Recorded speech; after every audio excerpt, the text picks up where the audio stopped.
Ce soir à l'émission, des compteurs d'eau gratuits pour les citoyens de Sainte-Sophie. Les citoyens ne recevront pas de facturation pour l'installation de ces compteurs d'eau. Et les apprentis cuistots s'affrontent aux brigades culinaires. C'est vraiment de développer autonomie alimentaire chez les jeunes et saines habitudes de vie. En entrevue, je reçois Sandrine Lemire-Roy et Stéphanie Hamel, lauréates au prix Gérard Hamon 2026. Au parrainage civique, c'est comme devenu mon ami. Avec Stéphanie, c'est juste du plaisir. Oui! Je m'entretiens également avec Ophélie Lamontagne, qui nous fait le bilan du grand rendez-vous entrepreneurial des Laurentides. On a aussi parlé, entre autres, de la neurodivergence, de la santé mentale, ces choses-là. C'est des choses qu'on voit beaucoup aussi dans l'entrepreneuriat. Enfin, Maude Pilon-Bernier nous présente un sport où le frisbee et le football se marient. Ça n'existe pas dans mon coin, fait que je vais le commencer dans mon coin. Bienvenue à Accès Local.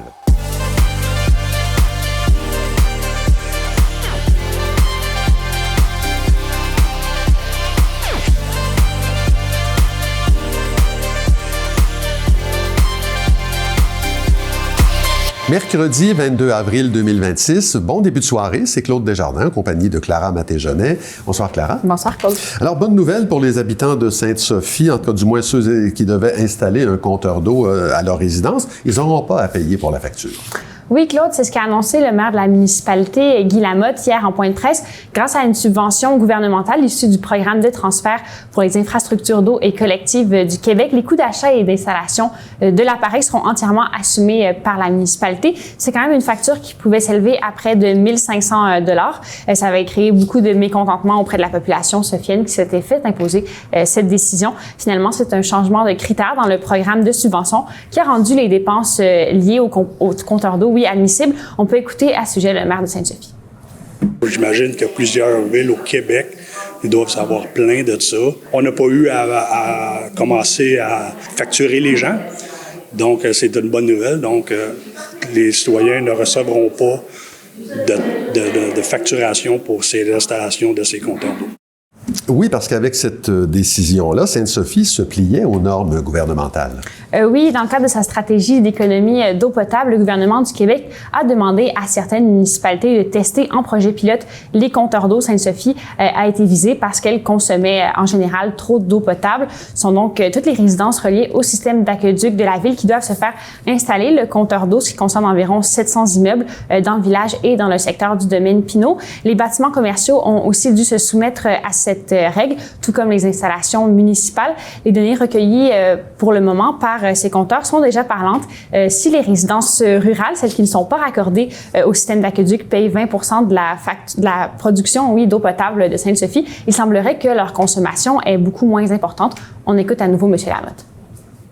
Avec les données sur les bâtiments municipaux qu'on a fait, avec les calculs que l'administration a fait, c'est que les gens qui sont dans le rural sont responsables à 7 % de la facture des choses. Donc, il y avait un écart important.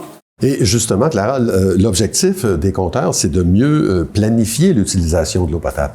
Oui, alors pour le moment, 80 % des compteurs d'eau ont été installés et le reste sera fait d'ici l'été. À partir de 2028, les résidents seront taxés selon leur utilisation d'eau de l'année précédente, donc en 2027, s'ils dépassent la limite prévue de 1000 litres d'eau par habitation par jour. Selon les dernières données, le Québécois moyen consomme 245 litres d'eau par jour, ce qui se trouve au-dessus de la moyenne canadienne.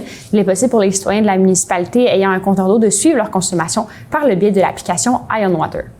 Et pour Sainte-Sophie, ça ferait une différence pour le développement de la municipalité. Oui, les économies d'eau qui seront faites permettront de redistribuer les ressources et d'attribuer des terrains vacants, ce qui est freiné en ce moment par la saturation du système d'aqueduc. M. Lamotte nous donne plus de détails à ce sujet.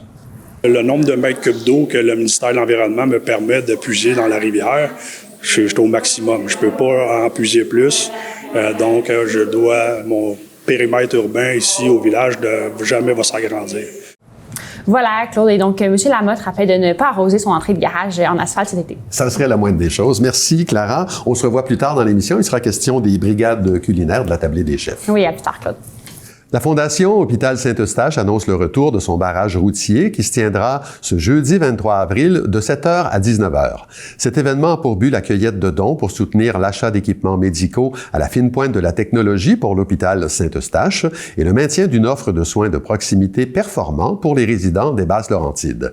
Dans le cadre de cette 5e édition, les équipes seront présentes aux intersections Saint-Laurent et Gravel, Saint-Louis et Saint-Eustache, de même qu'à l'intersection du boulevard industriel et du chemin Rivière-Sud. Cette année encore, la Ville de Mirabel soutient la Semaine nationale du don d'organes et de tissus qui se poursuit jusqu'au 25 avril.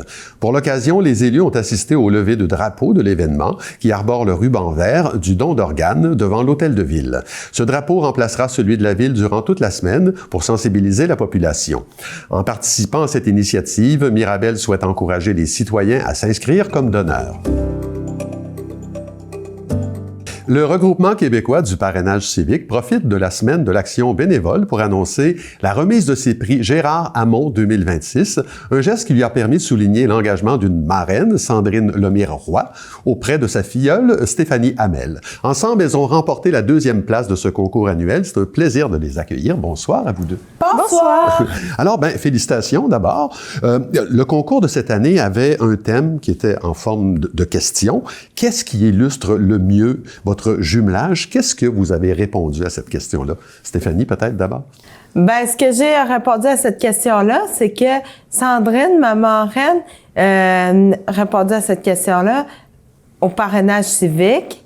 Elle a répondu à cette question-là, c'est que je l'ai accepté, puis c'est comme devenu mon amie. Oui. Sandrine? Dans le fond, nous, qu'est-ce qu'on a répondu, c'est que pour moi, Stéphanie, elle m'apporte beaucoup de plaisir puis de légèreté au quotidien. On a la chance de pouvoir faire plein d'activités ensemble. On a déjà fait du paddleboard, une chasse au coco, plein de belles choses. Puis je l'ai déjà vu au MPDA, Sandrine. C'est quoi ça, le MPDA? Mouvement de personnes d'abord. Ah oui, OK. De Sainte-Thérèse, qui est aussi un organisme qui est dans la région. Oui, on le connaît bien. Ça fait 3 ans qu'on vous a jumelé.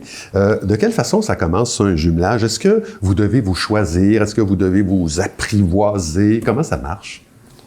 Dans le fond, comment ça fonctionne, c'est que un bénévole va présenter sa candidature, sa volonté, dans le fond, de faire du bénévolat puis d'être jumelé avec quelqu'un.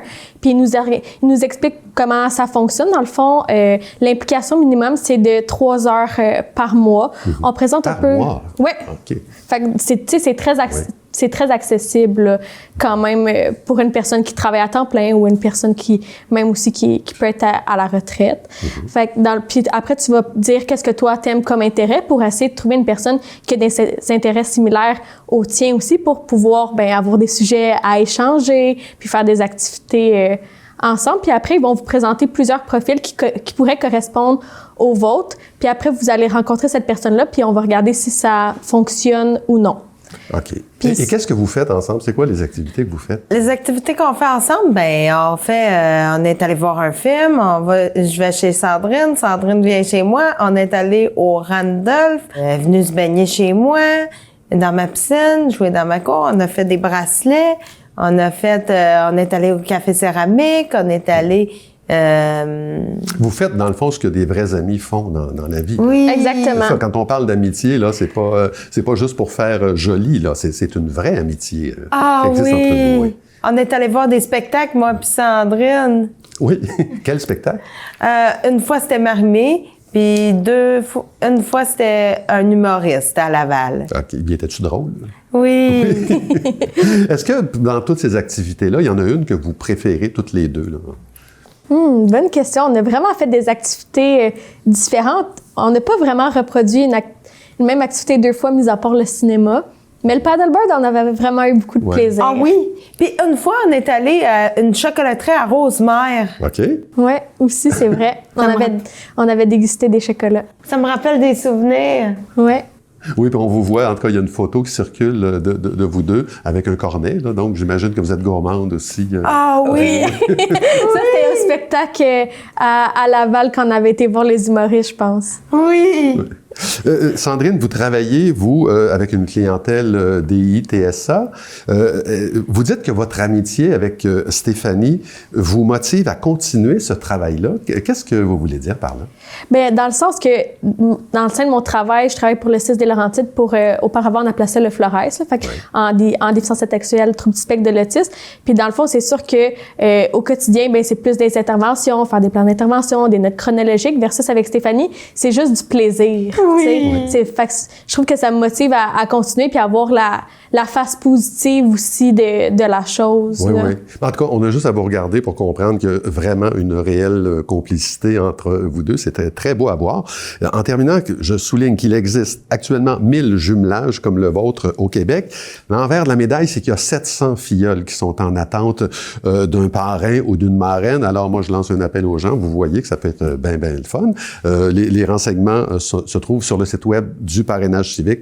L'adresse apparaît en bas de l'écran. Stéphanie, Sandrine, merci beaucoup d'avoir été avec nous. C'était très plaisant de jaser avec vous. Merci. Merci beaucoup.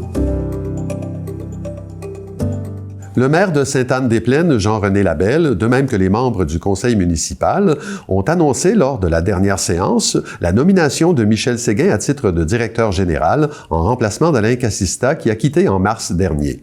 Titulaire d'un baccalauréat en urbanisme et d'un certificat en sciences économiques, M. Séguin a occupé un poste de directeur général d'une municipalité pendant 5 ans. Il entrera en poste officiellement le 19 mai prochain. La 3e édition du Salon de l'emploi de Saint-Jérôme se tiendra le jeudi 30 avril de 10h à 19h au quartier 50+. L'événement réunira plus de 45 entreprises locales provenant de secteurs variés tels que l'assurance, le commerce, la construction, l'éducation, la finance, l'industrie, la santé, la sécurité publique, la technologie et le transport. De nombreuses possibilités d'emploi y seront proposées à temps plein comme à temps partiel, incluant des emplois étudiants. L'entrée au salon, les ateliers et le stationnement sont gratuits. Cette semaine, Maude Pilon-Bernier nous parle d'un sport méconnu qui marie la pratique du frisbee aux règles du football. Tout ça est contenu dans le reportage qui suit. Je commençais à travailler, je venais de finir l'université, puis j'ai une collègue de travail qui m'a invité à jouer au Ultimate Frisbee. Qu'est-ce que c'est ça? Moi, je connaissais juste ça à Montréal. Donc, je me déplaçais de Blainville à Montréal pour aller jouer 2 soirs semaine. Fait que je me suis dit, ben ça existe pas dans mon coin. Fait que, ben je vais le commencer dans mon coin. Fait que j'ai eu la chance d'avoir de l'aide de la ville de Sainte-Thérèse qui m'a aidé plusieurs années. Puis ben la Ligue Ultimate Rive-Nord est née avec l'aide de 2, 3, 4 personnes qui ont cru en moi, qui ont cru au sport. Puis on a commencé à jouer à l'année longue, puis on a créé notre ligue en 2018. Au départ, quand j'étais seule, on avait un soir semaine, on jouait sur le même terrain, puis on jouait toujours à la même endroit. Après ça, on a voulu jouer à l'année, donc à l'intérieur, les terrains sont difficiles à obtenir. Fait que on a trouvé un terrain à Saint-Jérôme et on a aussi des enfants qui ont commencé à jouer à Saint-Joseph-du-Lac depuis l'été passé. À Ultimate Rive-Nord, on offre 2 soirs. Un soir qui est en inscription par équipe. Fait que là, les gens choisissent avec qui ils veulent jouer, ils montent leur équipe. Puis les soirs, dans le fond, c'est comme une ligue de garage, la même affaire, ils s'affrontent. Il y a des rotations pour que les équipes puissent jouer tout le temps les unes contre les autres. Le jeudi soir, par contre, c'est pick-up. Donc là, c'est les gens, ils se présentent. Les niveaux peuvent être vraiment variés. Donc là, les gens, ils se présentent sur place. On regarde combien on est de participants. Puis là, on regarde les styles de jeu qu'on peut jouer selon le nombre de participants. Ça, c'est l'option qu'on a pour le jeudi. Mais si on a des événements, par exemple, des événements compétitifs où est-ce qu'on a des tournois, mais là, ça va être vraiment seté d'avance. C'est un tournoi de 5 contre 5. Les équipes sont construites en cette fonction-là. Puis on va avoir un nombre d'équipes prescrit puis un horaire déjà établi pour nos événements.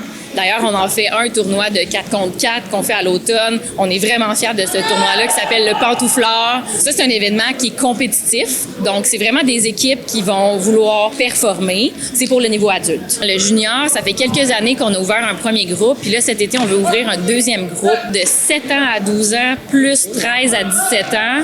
C'est vraiment un sport qui est vraiment axé sur le respect de l'adversaire. C'est auto-arbitré. On apprend aux jeunes à gérer leurs émotions comprendre la perspective de l'adversaire sur le terrain en tant que tel. Qu'est-ce qui s'est passé? Qu'est-ce que toi t'as vu? On n'est pas d'accord. Il y a des mesures qui sont inscrites dans nos règlements pour pouvoir reprendre le jeu, s'assurer qu'il n'y a personne qui est lésé. On n'est pas d'accord, ben on reprend tout simplement. Fait qu'on apprend vraiment des belles choses à nos jeunes. Le frisbee, c'est vraiment un sport qui est inclusif, puis l'esprit du jeu est vraiment important. En plus, c'est tellement un sport qui est dynamique, qui est énergique, c'est que c'est un sport hyper complet. Il y a comme plusieurs éléments de plusieurs sports qu'on regroupe ensemble. Quand on a le frisbee dans les mains, on peut pas bouger avec. On a droit à un pied de pivot un peu comme au basket. On joue contre un adversaire qui va souvent comme essayer de diriger le jeu dans une direction. Fait que ça, c'est la stratégie un peu défensive qu'on peut appliquer. On doit faire des passes, puis on doit finir par attraper dans la zone de but. Un peu comme au football, quoi, qu'on peut pas courir avec. Mais on doit attraper dans la zone de but pour faire notre point. Puis des fois, le jeu est encore en vie. Fait que là, on continue puis on repart tout de suite le jeu. Parce qu'on peut jouer 7 contre 7 sur le terrain, mais le terrain est plus grand. On peut jouer 5 contre 5, comme ils sont un peu en train de jouer en ce moment. Puis on peut aussi jouer 4 contre 4, où est-ce que là, c'est des plus petits terrains. Le 7 contre 7, une fois que le point est fait, on arrête, on change les joueurs, puis après ça, on repart à un autre point. Fait qu'il y a des styles différents. C'est un sport que, comme il est auto-arbitré, t'as pas le choix d'avoir une bonne relation avec les autres équipes aussi. Quand que l'adversaire fait un beau jeu, on se donne la main, on s'encourage. T'sais, on voit des fois dans les sports beaucoup de compétitions où ça s'envoie chier un peu, mais là, c'est vraiment pas le cas. Ici, à Ultimate Rive-Nord, il y en a plusieurs qui restent pour plusieurs années. Fait qu'on finit par se connaître. T'sais, on va prendre des bières après aussi. Fait qu'on est vraiment tissé serré. Il y a aussi des nouvelles personnes qui le font, qui essayent, puis c'est ce qui est vraiment le fun de leur apprendre le frisbee, puis tout ça. Partager la passion. C'est comme une famille. J'étais arrivée ici il y a 3 ans environ, puis tout le monde m'a accueilli, m'a intégré comme si j'étais des leurs depuis le début. On se sent pas mal de faire des erreurs. Les gens nous le font pas savoir nécessairement. Puis même les adversaires nous donnent des trucs souvent quand ils voient qu'ils sont meilleurs que nous. Toutes les personnes avec qui je joue au frisbee, c'est des personnes incroyables. C'est toutes des passionnés. Puis c'est le plus beau sport. C'est le même effet pour toute la communauté d'Ultimate Frisbee au Québec, au Canada, à travers le monde. On est quand même un sport qui est considéré encore émergent, malgré qu'il y a des compétitions internationales, puis il y a du professionnel aussi qui joue là. Fait que je pense que ça, c'est un effet qui est rassembleur. Les gens, ils se côtoient, ils se voient dans les ligues, ils se voient dans les événements. Donc, on se connaît, on se respecte, on s'apprécie. On est tous là pour la même passion. Donc, peu importe si vous avez déjà joué ou pas déjà joué, vous pouvez vous inscrire sans problème, puis c'est sur notre site internet ultimaterivenord.com. Un mot pour décrire la Ligue Ultimate Rive-Nord et ses communautés. C'est incroyable l'énergie qu'il y a ici. Je vous l'affirme, vous devez l'essayer. On se revoit bientôt! L'humain derrière l'entreprise, voilà ce qu'on souhaitait mettre en lumière lors de la 13e édition du Grand Rendez-vous entrepreneurial des Laurentides qui s'est tenu le samedi 28 mars au campus de Saint-Jérôme de l'Université du Québec en Outaouais. On en fait le bilan avec Ophélie Lamontagne, membre du comité organisateur de l'événement. Bonsoir Ophélie. Bonsoir. Alors, bon, on parle d'un événement qui appartient à la communauté étudiante et c'est au comité organisateur dont vous faisiez partie d'en déterminer la thématique. Cette année, c'était l'humain derrière l'entreprise. Alors, qu'est-ce que ça contient, cette thématique? Ça contient beaucoup de choses. En fait, on voulait vraiment mettre la priorité sur le fait que, oui, il y a beaucoup de travail en arrière de ça, mais il y a quand même des humains en arrière, il y a des besoins en arrière à répondre. Il y a souvent beaucoup d'équipes en arrière des différentes entreprises. Donc, être capable de voir tout ça. On a aussi parlé, entre autres, de la neurodivergence, de la santé mentale, ces choses-là. C'est des choses qu'on voit beaucoup aussi dans l'entrepreneuriat. Donc, d'aller voir vraiment tout ça un peu, l'humain vraiment et tout ce que ça contient quand on démarre une entreprise ou quand on garde une entreprise en long terme. Voilà. Bon, la 13e édition a connu une fréquentation record. Il y a eu 165 participants. Si on voulait résumer la journée rapidement, qu'est-ce que vous aviez à leur offrir? On avait en premier une conférence d'ouverture avec Jérémy Latreille, qui est mieux connu sous le nom de Fit Cook. Oui. Donc, ça a été super intéressant aussi. Après ça, on leur offre un choix de 3 conférences.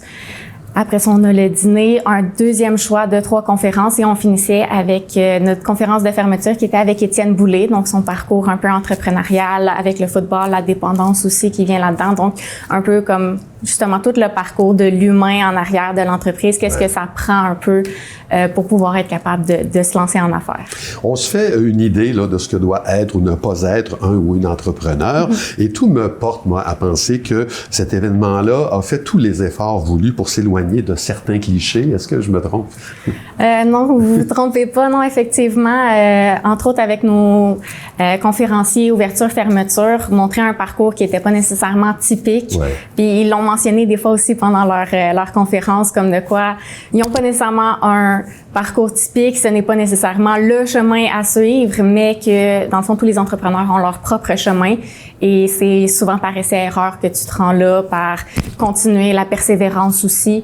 Donc, on a beaucoup mis l'accent là-dessus. Puis aussi, toutes les autres conférences qu'on avait parlaient de la santé mentale, les types de personnalités, plein de choses comme ça qui étaient super intéressantes aussi. Ouais, bon, vous êtes jeune, Ophélie, et ceux qui participaient à l'événement étaient tous ou toutes jeunes, et vous incarnez l'avenir de l'entrepreneuriat. Comment vous l'imaginez, l'entrepreneur de demain? Oh, c'est une bonne question. Ben c'est sûr que pour ma part, je vois quelque chose qui est plus durable aussi, qui est plus soucieux de l'environnement, soucieux de la communauté, qui est vraiment comme qui va travailler dans cet écosystème-là entrepreneurial de façon locale aussi, à se supporter les uns les autres dans le système local et faire quelque chose qui va être durable à long terme. Sur plusieurs niveaux, dans le fond. Cette journée-là marquait par ailleurs la fin du parcours entrepreneurial L'Étincelle. Ça, c'était assorti d'un concours de présentation d'entreprise ou, comme on dit dans le jargon du milieu, un concours de pitch. Alors, qu'est-ce que c'est que L'Étincelle et qui sont les gagnants du concours, les gagnantes? Ouais, ben dans le fond, L'Étincelle, c'est un parcours entrepreneurial. Ça se fait sur 2 sessions. C'est des cours qu'on a à chaque semaine. Dans le fond, moi, je l'avais fait l'année passée, fait que je connais quand même ça. C'est le service aux étudiants qui nous offre ça, dans le fond. Et on a des conférences avec plein d'entrepreneurs des Laurentides qui nous expliquent un peu les différents concepts de l'entrepreneuriat, entre autres l'économie sociale, le développement durable, le financement, toutes ces choses-là. Et au cours de ces cours-là, les étudiants sont amenés à développer un projet qui va répondre à des besoins, mais qui va aussi être à leur image, donc pour créer, dans le fond, une entreprise. Et cette année, nos 3 gagnants étaient... Si je peux vous aider, ça a été Marie-Christine Leduc avec un projet Joker Club ludique, Lauriane Pelchat, Café Crocus, et Satou Fall avec un restaurant africain, Leket Guy. Écoutez, on arrive à la fin avec les autres membres du comité organisateur. Vous faites partie d'une entité qui s'appelle le Club de Feu, Feu pour futurs entrepreneurs universitaires. Alors, en terminant, comment le voyez-vous, votre propre futur entrepreneurial? C'est une bonne question. Ben pour ma part, moi j'étudie aussi en intervention, donc c'est quelque chose qui m'allume beaucoup. Donc mon futur entrepreneurial, je le vois vraiment beaucoup là-dedans, dans développer des outils qui vont pouvoir aider les jeunes. Donc pour moi aussi le thème de cette année, l'humain derrière l'entreprise, résonnait vraiment beaucoup avec moi. Donc c'est ça, je vois vraiment comme un futur entrepreneurial qui peut aider les autres, supporter les autres, puis qui va être qui va permettre d'englober un peu tout le monde. Ben, bonne chance et surtout, merci Ophélie Lamontagne d'être passée à l'émission. Merci à vous. On est de retour avec Clara Maté-Jonet. Hier soir, il y a des jeunes de la région qui participaient à une compétition culinaire. Vous étiez sur place pour l'occasion. Oui, c'était donc les quarts de finale des brigades culinaires de la Tablée des chefs, un organisme à but non lucratif qui lutte contre l'insécurité alimentaire et qui a aussi comme mission d'éduquer les jeunes sur le plan culinaire. Donc, la Tablée des chefs forme des cohortes entières d'élèves au plaisir de cuisiner sous la forme d'activités parascolaires. Il y a plusieurs écoles participantes dans les Basses-Laurentides. Hier, les quarts de finale du volet compétitif de la Tablée des chefs se tenaient au Neurones et Papilles, qui est le restaurant pédagogique du Cégep de Saint-Jérôme. Alors, je vous laisse découvrir ça dans notre reportage de ce soir. Et en ce moment, on est au Cégep de Saint-Jérôme, dans le restaurant Neurones et Papilles, qui est le restaurant pédagogique de la technique de gestion d'un établissement de restauration. Donc, on reçoit les quarts de finale des Laurentides des brigades culinaires qui proviennent de la Tablée des chefs. Les brigades culinaires, c'est un programme qui est offert dans les écoles secondaires, donc pour les jeunes de 12 à 17 ans. Et l'objectif du programme, c'est vraiment de développer autonomie alimentaire chez les jeunes et saines habitudes de vie. Fait que c'est vraiment des activités parascolaires qui se donnent tout au long de l'année. On aborde différentes thématiques, nutrition, alimentation, cuisine. Puis les jeunes ont la chance de développer leurs compétences au travers de 20 ateliers environ jusqu'à la fin de l'année scolaire. Donc, les jeunes, tout au long de l'année, donc ils forment une équipe, une brigade au début de l'année, puis ils accumulent des points tout au long de l'année via différents challenges, donc des quiz, des critères d'évaluation et tout ça.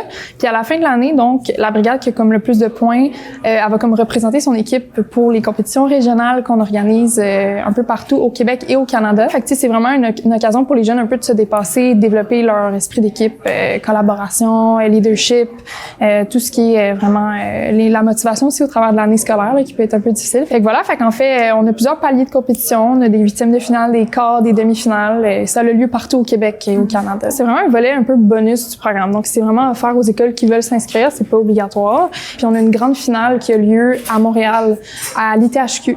Donc, c'est un événement qui a lieu en juin, puis c'est animé par Ricardo.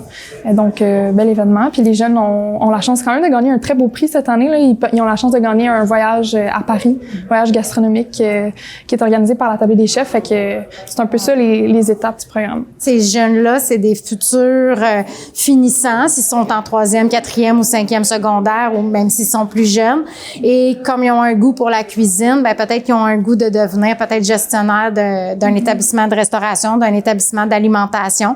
Donc, on leur fait faire un atelier de gestion, un petit atelier de cuisine, un atelier de service pour qu'ils voient un peu qu'est-ce qu'on fait dans le programme. Fait que ça peut peut-être, les ouvrir au programme, mais c'est aussi de les ouvrir aux études supérieures, là, d'aller au cégep là, également. C'est vraiment un défi qui dure 60 minutes. Les jeunes ont 5 minutes de caucus dans ces 60 minutes-là pour réfléchir à un plat. Donc, ils doivent vraiment cuisiner un plat de A à Z avec un panier surprise. Donc, on leur impose des ingrédients. On leur impose une protéine et 2 légumes. Ils ont carte blanche. Fait qu'on n'a pas de règles, on n'a pas de contraintes. Il y a des grilles de pointage, évidemment. Donc, ils ont certaines choses à respecter, mais ils peuvent vraiment laisser leur créativité aller pour ça, pour le 60 minutes. Puis, à la fin de ça, en fait, on a des jurys, en fait, qui viennent un peu coter ces jeunes-là puis qui viennent observer tout au long de la compétition. Quand une équipe reçoit dans son propre école, ben déjà, des fois, plus à l'aise avec l'équipement, se retrouver et tout. Donc là, les 3 écoles ne connaissent pas cette cuisine-là, mais ils vont être chapeautés. Il y a des enseignants au cas où. Puis je pense que aussi avec la projection, chose que les parents, dépendamment comment la cuisine sont faites dans les écoles, ils n'ont pas toujours accès à voir pendant la compétition. Ils voient juste les résultats de plats finaux. Mais là, ils vont pouvoir voir vu que c'est projeté en salle à manger. 30 secondes de gagne! 15 secondes! 1, 0, Je gère l'équipe, dans le fond. C'est moi qui donne les instructions. Ça a bien été. Il y a quand même eu des petits moments où, OK, je cours d'un bord puis de l'autre, mais je dirais que ça s'est bien déroulé tout le long. Là. Fait qu'on a réussi à faire un petit tofu dans la poêle, grillé. Comme ça, le contour est croustillant puis l'intérieur est mou. Après, on a fait une sauce tomate pour accompagner tout ça. Et puis, le couscous plus les poivrons dedans et les zucchini au four avec une coupe d'épices dessus puis du fromage feta. On avait en masse de temps, fait que j'étais pas vraiment stressé. Là. C'était plus arriver ici puis faire la compétition qui m'a stressé le plus, mais sinon, on était pas mal tous confiants, je pense. On a tout cliqué. Josh, c'est vraiment notre chef, là, on va dire. T'sais, il nous a dit quoi faire, puis ça a tout bien cliqué, puis on a tout fait notre affaire qu'on avait besoin. Quand je suis arrivée, je trouvais ça stressant, mais quand j'ai vu que moi et mon équipe, on était bien, puis qu'on avait un grand plan de match, alors mon stress a diminué, mais c'est tout. C'était une compète envers 2 autres équipes qui étaient fortes, alors ouais, j'étais stressée. Moi, ça s'est très bien passé. Je suis très confiant de toute, notre équipe. On travaille bien ensemble, puis écoute, ça s'est bien passé pour moi. On s'attendait à du tofu, mais on pensait cuisiner ça avec de l'érable. Finalement, tout a tombé à l'eau, pas d'érable pantoute. Fait que on a dû s'adapter, puis c'est ça qu'on a fait. Vraiment content de ce qu'on a réussi à faire. C'est finalement l'équipe de l'école du Flambeau à Saint-Jérôme qui a remporté la compétition et qui se rendra donc à Longueuil pour les demi-finales. Les grands gagnants donc remporteront un voyage culinaire en France. Merci Clara, on se revoit demain. À demain, Claude. Ben voilà, c'est tout pour aujourd'hui. Merci beaucoup d'avoir été là. L'émission Nos artisans suit à l'instant. Je vous rappelle que vous pouvez consulter l'ensemble de la programmation de TVBL sur notre site web et regarder nos émissions sur notre chaîne YouTube. Au nom de toute l'équipe, je vous souhaite une excellente soirée à notre antenne.